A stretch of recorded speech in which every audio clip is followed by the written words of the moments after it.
Her email sign-off is, "In vibrant health, Katy." And it's perfect. Katy Grace Ball is the picture and embodiment of vibrant health. But it wasn't always that way. After a very difficult diagnosis, Katy took control of her health and nutrition, finding the right diet for her circumstances. And it worked. She brings that same level of personal attention to her clients, helping them find the right balance of nutrients, movement, self-care, and peace to maximize their health. Have a listen to how she does it, then check her out at harahealthcollaborative.com. I'm Shannon Perry, and this is the Audiotocracy Podcast.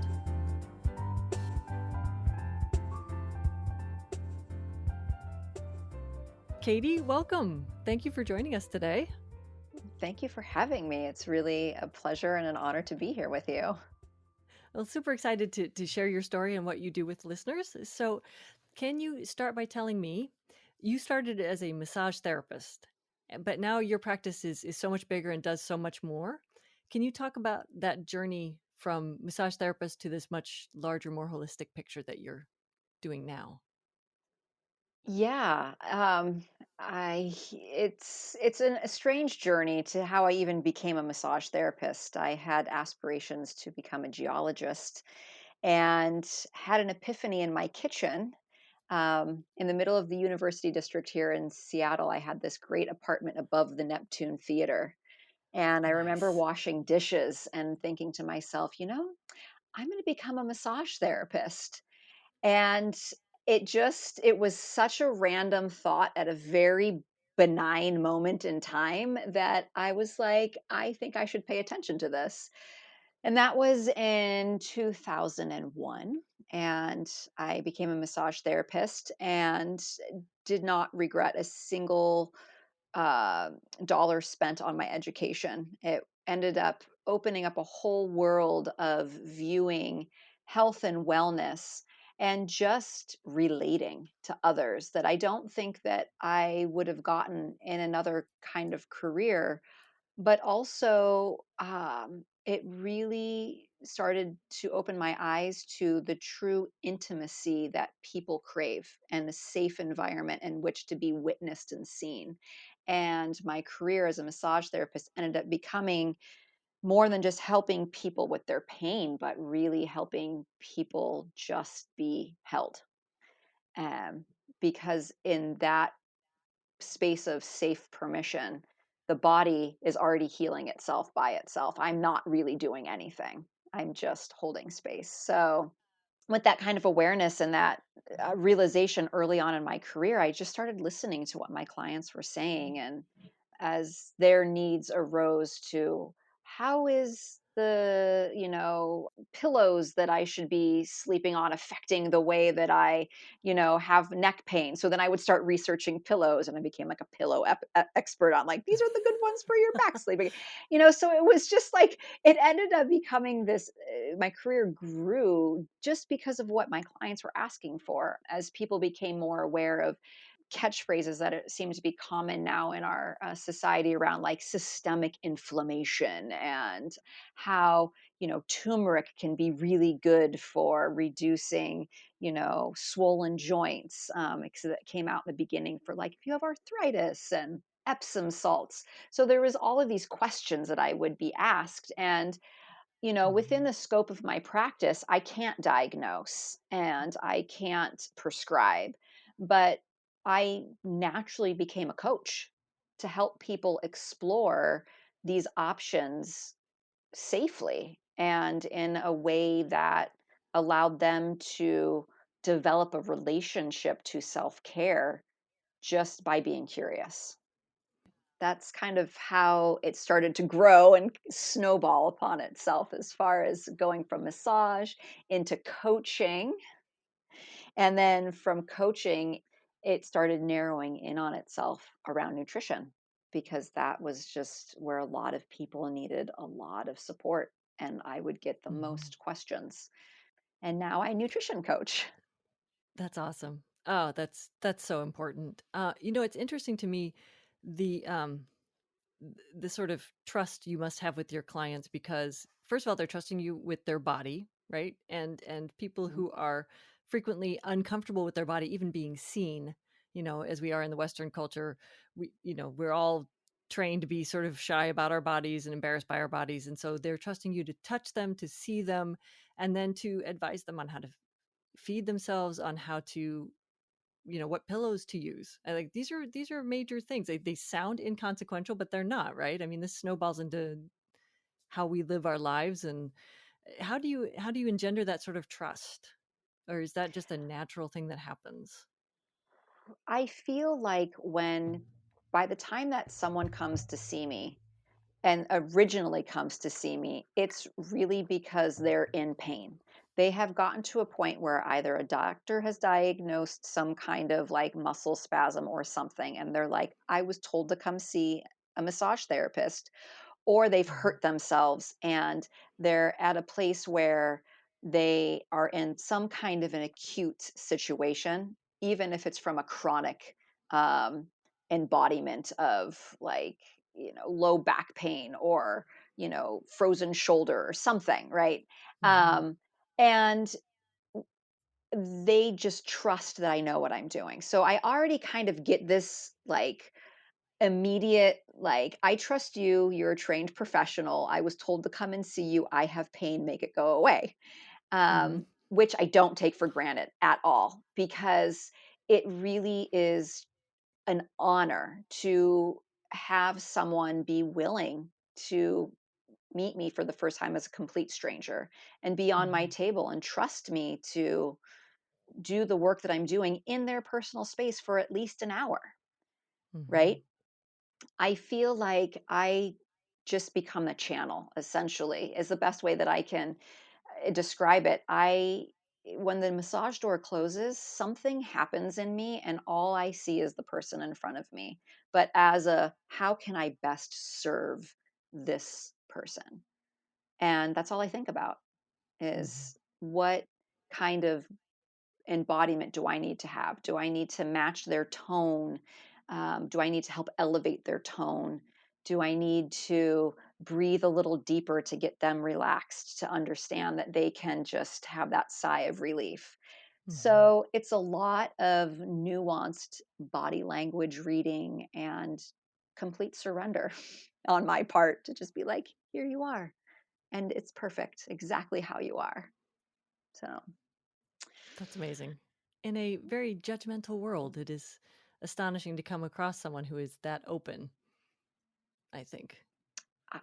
I feel like and it's interesting that you say that, Shannon, because I don't know, being asked this question on the other side of what I've experienced in life, if I Mhm. have always been this open minded or if I've become even more accepting as I went through my own physical disability and physical transformations in my life. I Mhm. feel like we all have human bodies, and it is such a gift to be embodied and have an opportunity to experience and feel our way through the world. And it's scary and it's intense. And there's only one way out. And we're all in it Right. until we get out. So it's like that saying, relax, nothing's in control. I find a Mhm. lot of peace in that. And I'm like, if that's the case, then the best that I can do is just be present and grateful for everything that comes across my path and everything I get to feel and experience and everyone I get to meet, even if they challenge me, um, and even if they don't, because that is the way that we grow. Mhm. That makes Yeah. a lot of sense. It does. It's an oddly hopeful message. Like there's only one way out, but I will help you have a good experience while you're here. I think that's a Y- Yeah, I think that's what everyone craves. I feel right. like people crave that, even if it's not a good experience. Like I think people don't even necessarily mind if it's like good or wild. They just want to have some peace, right? Yeah. We could Yeah. just that That's would be great. nice. Yeah. A Mhm. little island of solace in the middle of the crazy. Yeah, I like that. That's Yeah. wonderful. What made you want to go into business for yourself? Um, Well, I tried doing the corporate thing, and it wasn't for me. And the Hmm. way that I even tried the corporate thing as a massage therapist, like working for companies that, have, uh, you know, what's the franchises? That's what I'm looking for. I've worked for a couple Mm-hmm. franchised companies, and the structure of management and being in a box, it's just my style of helping people to wellness is very organic and focused on the bio individual. And to be in a box and have people that are not, no one is in a box. And that's, I think, the greatest illusion that we have been fed is we have to conform. And healing isn't something that we can conform to. It's something we have to completely surrender to. And being an entrepreneur has allowed me to create a practice that really serves my clients fully. And I wouldn't have it any other way. So your personal health story has had its challenges. Can you talk a little about that and how your life and your teachings intertwine? Yeah. Wow. This is a story that isn't, is still very close to how I approach how I do everything in my life. Hmm. And it's a story that I still feel like, wow, I can't believe I am living through this. My first daughter, she was born in 2010, and it was the first time that my body went through a major transformation, and I had to surrender to being on bed rest and having to eat differently, and my body changing and expanding and growing and gaining weight. And I feel like there's conversations around pregnancy and motherhood that could be more central to the journey that women who choose that path or not can have more support in. And after I gave birth to her, I had a cesarean. It was the first time that I was like really challenged with like having to find what a new normal felt like in my body, and relearning how to walk again after having abdominal surgery and having to have been on bed rest for so long. But I regained strength, and I just took it all for granted, and I went back into my pre-baby weight and all the things that we celebrate as women, and I moved overseas and I had all these grand adventures, and it was like, yay, life is amazing. And I got pregnant again, and I was really excited to meet my middle child. I was studying Iyengar yoga. I ended up getting into becoming a yoga instructor because, again, my clients were like, Nice. what are some good stretches? What's some good self care? And I was like, well, I'm not just going to give you some, PE stretches from the eighth grade. I'm going to become a certified yoga instructor so I can really help you understand what embodied flexibility is like. Um, you can see a theme here. Why do something little Yeah. when you can do it big? Right. So at that point in my life, I was probably the most physically fit that I'd ever been. I was eating very well. Had a very successful massage practice. I was teaching yoga classes on a regular basis. For all intents and purposes, like there was no reason for me to be unhealthy. My pregnancy Mhm. was perfect. And I gave birth to my middle child, and I ended up being hospitalized 3 months later for a massive neurological episode that I thought was a stroke. Turns Oh out my I got gosh. diagnosed with MS.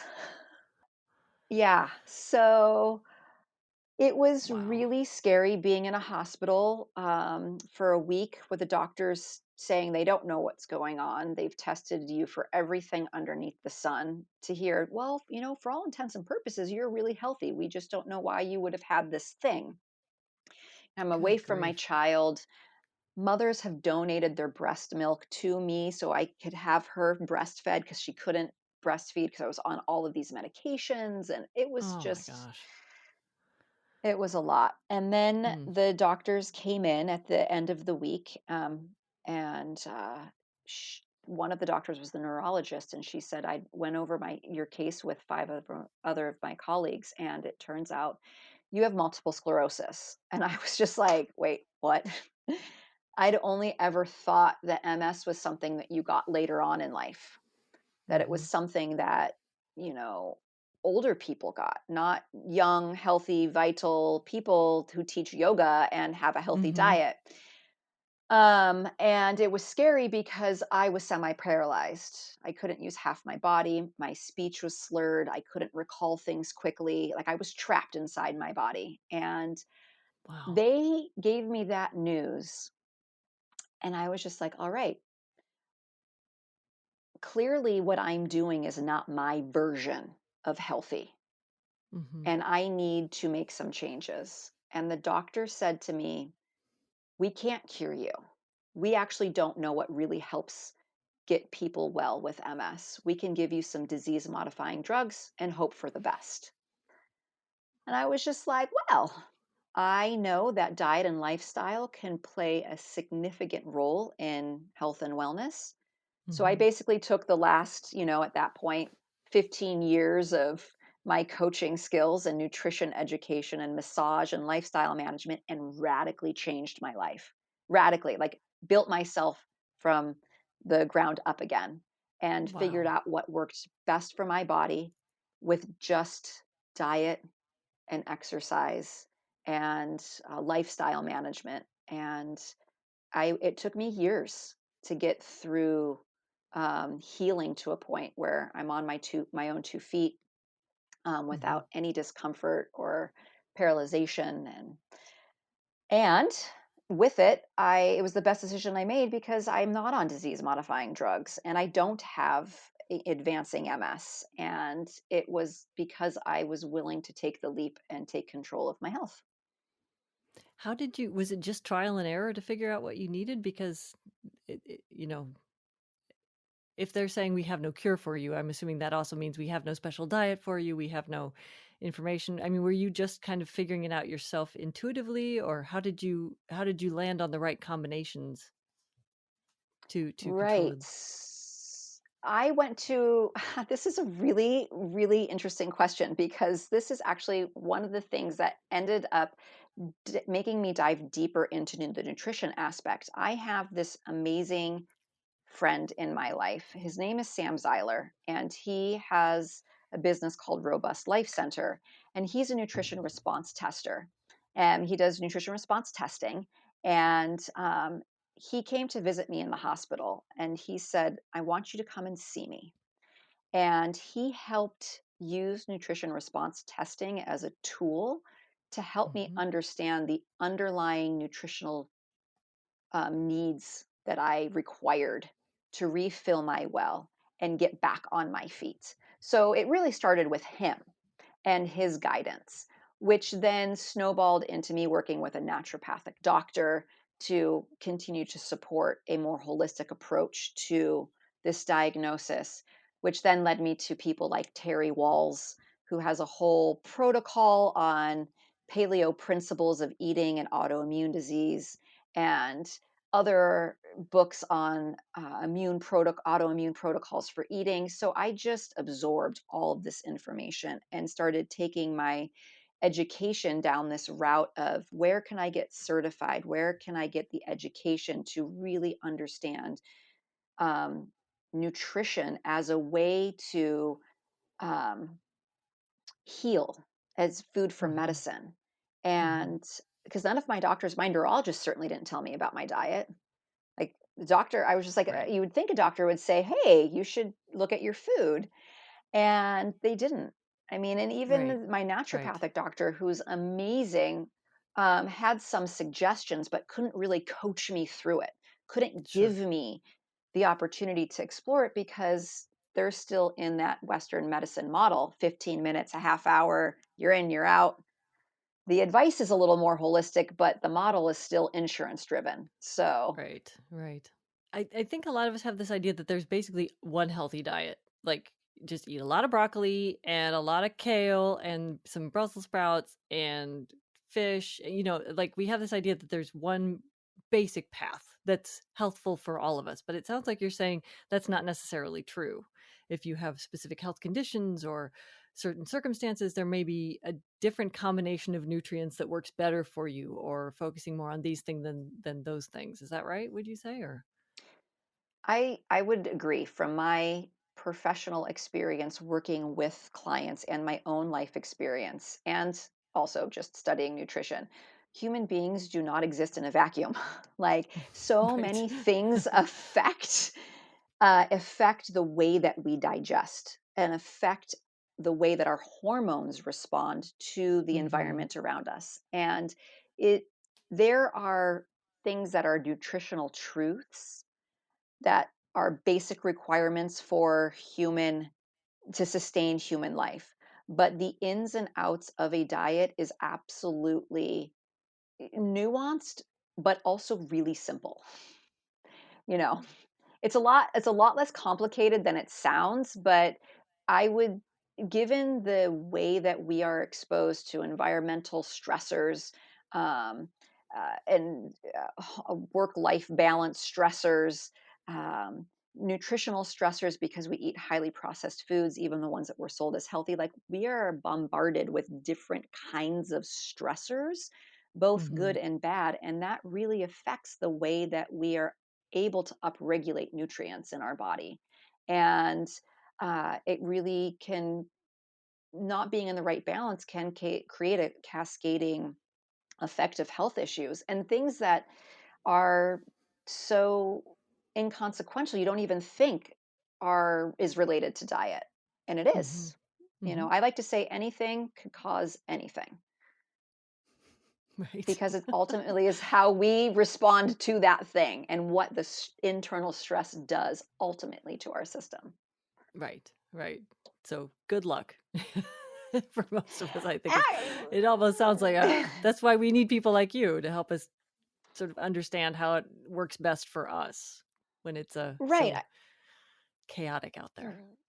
It is chaotic. We have access to too much information, and we're constantly being sold things that Hmm. are replacements to what real food actually is. Our bodies are designed to eat one thing and one thing only, and that is food. Right. Real food.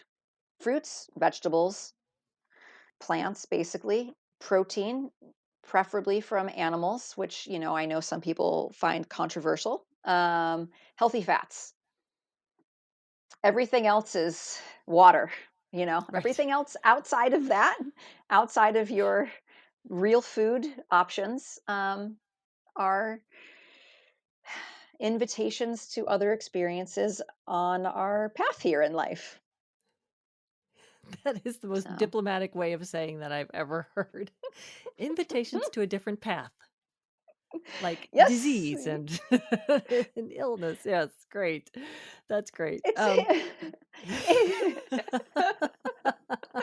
I think because I think the thing that I say it so diplomatically is because we have so much access to information, and food has become so much about culture as well, and is Yes. so Yeah. much our relationship to our humanness and connecting and relating, that they're feeding oneself is so much more than just sustenance, right? Hmm. So, Hmm. but I believe that there's a way to do it and still honor culture and relationship and health, that in turn will be a great balance for the planet and for everything that we're intertwined with, that is uh, exactly what our bodies need.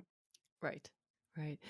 Can you share with us a story about a client who had a, a big success despite circumstance, in addition to your own Yeah. significant success? Yeah, yeah. So I had a gentleman that I was working with not that long ago who was, it's the story that I hear all the time. I'm in my whatever decade, and I'm just getting old, and I have all these aches and pains, and my digestion is off, and this, and I don't sleep that good, and I'm up and I feel like we're as healthy as we feed ourselves. Mm-hmm. And age is a number, and I have met people who are younger than me in well worse off conditions than I am at in my 40s, and people who are in their 50s who are way healthier than me in my 40s. So I really think it's just it's a slippery slope, to say it's Right. because of how old you are. This person actually really wasn't ready to retire, and they had to pass a health screening to keep their CDL. And I was just like, okay, we can get you there. I will help guide you with some tools that I think would be really easy to integrate and actually become lifestyle changes. You don't ever have to feel like you're going to slide backwards and have to do this Right. dance all over again. And this Right. person needed to lose about 25 pounds, had to get off of some of their medication, and we were able to do it. And I remember Wow. getting the phone call saying, I just want to let you know, not only was I able to pass and keep my CDL with all of the health requirements, but I actually ended up losing, it was something like 32 pounds instead of like Nice. 25 pounds. And that they, were able to get their diet under control, that they didn't have to be on this blood pressure medication anymore. And Nice. be worried about all the side effects. And it's these little, and it was just incremental changes. This was over 6 sessions, and 6 sessions and a willingness to make the changes to reach their goal. And they did it. And it was just like, wow, Fantastic. it wasn't some radical, transformation. It was just simple changes that meant the world to this person. Mm-hmm. Mm-hmm. Sometimes Yeah. it's just paying attention. Not being on autopilot can make a huge difference, it seems like, in terms of what we're eating when we That's stop and are intentional about it, you know? That is exactly what I do. That's exactly what I do with people. That's it. It's right there. Let's bottle that up and make $1 million off of that. Sweet. I'm ready when you are. So I guess Fabulous. it sort of segues into my next question, or maybe we just answered it. If you could convince everyone of one major principle, what would that be? One major principle: your health is almost at least 85% informed by what you put on your fork. And if you're not willing to look at what's on your plate and be flexible on using food as the thing to optimize your health, then you're bypassing a really important relationship that in the long run will probably end up costing you more money and more health. Hmm. Certainly So, quality of life. Yeah. yeah. Yeah. That's great. Yeah. I love that. And I think we, in the Western world where we are accustomed to medication that cures us after we've already done the bad thing, this idea that we can be proactive about our health is not a new idea, but certainly one that we're all sort of a little uncomfortable with still. Like, Right. And only super healthy people yeah. can make that work or whatever.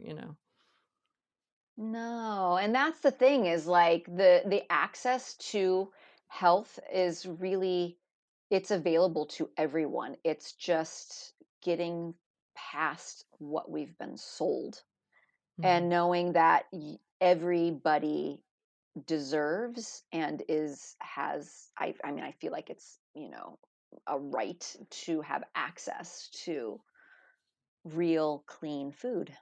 Hmm. Um I think, Agreed. Yeah. Agreed. And that is an issue that comes up a lot with food. How do we make sure that everyone has both the education and the access? So I think that's really important. yes, that's my sort of side project that I have going on right now, Right. is sustainable food sheds, and really looking Nice. at how in an urban setting we can create more resilience Hmm. within neighborhoods, to have access to good food and the resources to it. Yep. And Yeah. that's, I feel like, ultimately is going to end up being the thing that I'll be marching to my grave with. Hey, that's a darn good one. It's a very good one. So it seems to me like holistic health and allopathic or westernized health medicine are often at odds. can they be complementary? And what would that look like? Or what does that look like when it works? Oh, absolutely. I think they are, right. I feel like they are at odds, but they're not at the same time. I feel like there's functional medicine, naturopathic medicine. You have these practices that straddle sort of the Western medicine model Hmm. and have their foot in both worlds. Um, the allopathic model, I think now is just really driven by insurance companies and Hmm. um, doctor visits are getting shorter. And I mean, I have so many friends who are nurses and doctors who are like, I wish I could have more time with my patients, Hmm. and they really do. And their hands are just tied because it's a machine. However, I feel like it all starts with food. Right. It all starts with Right. food. I mean, Hmm. like I said earlier, none of us are getting out of here alive. And it's a harsh thing to say and it's kind of morbid, but it's the truth. And if we have access to information, why don't we use that information to make the best version of our lives as that we can? And I feel like that starts with access to good food. And I feel like doctors could start by, instead of saying, here, you need this pill for your cholesterol, to say, here, let's look at your diet and start with understanding what's going on here to help you. And maybe you don't need that pill, or maybe you don't need as high of a dose. Hmm. And Hmm. maybe, just maybe, you'll be able to just completely reverse it, I think that's you a very know. good point. And there's not a whole lot of side effects to eating less bacon. You know? Other than maybe you don't enjoy your breakfast quite the same way, but you know. Hey, listen, I'm a proponent of bacon. I think bacon is fine. It's just got to be, just careful of some of the ingredients. Read your labels. That's like read Right. your labels. Bacon, Right. everything in moderation. Exactly. So what is your superpower? I am perpetually optimistic. I have this amazing ability to see the silver lining in everything. And I always have been. Like, I love being alive. And I have lived through some, relative to my own life experiences, some very dark times, and have had very blessed experiences. But I am perpetually optimistic to a fault Awesome. sometimes. But when you're talking to people who need to make some changes to their diet, having someone who is on your side who is optimistic is got to be a huge benefit to them because Yeah, it and I can really feel believe so it. incremental and so slow. Changing diet, it can change things radically, but it often takes time. And I think being Yeah, patient and I with think that can be that's, difficult yeah, for people. right, especially in our society, as you were speaking to earlier, just, we everything's kind of instantaneous. We have access to information. We have a pill. We have doctors saying, "Oh, do Hmm. this, take this thing," and the allopathic, model has given us this like really quick fix to everything, but it's really symptom chasing. And what Hmm. nutrition Hmm. is asking, focusing on diet is asking you not to be a symptom chaser, but to refill your well and be a nourisher and really allow your Nice. body to heal. And so you don't have the symptoms anymore. Because that's really what you're dealing with is symptoms of an underlying cause. The body doesn't get sick, it gets hungry. Mm. Nice. Yeah. Nice. Right. But when it gets hungry, you Yeah. need to feed it with the right stuff. Yeah. Yes, exactly. Yeah. Or it's still hungry, it just doesn't feel the same. Can you can you recommend for us one book, one podcast, one piece of music, and one healthy practice? Ooh, okay. So one book, I really think that if I were to recommend a book to anyone, it would be The Botany of Desire. I really love that book a lot, The Botany of Desire. Anything that Michael Pollan writes, actually, I really totally love. The Mhm. Omnivore's Mhm. Dilemma. Um, but that book is really well written, and I think offers a perspective and an invitation to looking at food and the culture and relationship that we have to eating Mm, mm-hmm. and Mm-hmm. these desires. It's yeah, I would recommend that book. So Okay. Great. So The Botany of Desire by Michael Pollan, who yeah, also wrote Michael The Pollan. Omnivore's Yeah. Dilemma. It's a great, yep. Hmm. Podcast. Yeah. I've been looking forward to this because you hinted that it was going to be interesting. One of the things that I often coach my clients in remembering to embrace in life is to play. Not to Nice. like meditate, not to, journal. I mean, I do recommend those things are very important, but to play, to find the thing that sparks joy and wonder in your life. I love it. I have 3 kids, and my girls that, my girls listen to a podcast called Wow in the World by Mindy and Guy Raz. And Oh, I love nice. that podcast. I do. When they have it on, I'm like, what, where's the next episode? Is this a new one? Like, it brings me so much joy, the way that they story tell, the characters they get into, the way that they present complicated issues, and topics, and they just make it so accessible. But it is pure joy to listen to. I don't care if they listen to it for like 3 hours. I'm like, this is amazing. That is So, wow. great. Okay, okay, gotta check that one out because I love Guy Raz, but I know Guy Raz from NPR, not as a character telling stories. Well, maybe as a Oh, yeah. character telling stories, but a very different kind of story on NPR. So great. Yeah. Okay, I will check that Yeah. out. That's awesome. Yeah. What about a piece of music that you enjoy? Mm. I think one of my favorite pieces of music that I default to when I actually feel joy or I need to sort of like get out of a rut and I'm in a mucky spot is the Dole Foundation. There is an album that they produced called Drum Believable. And on there, there's Nice. one song called After the Rain.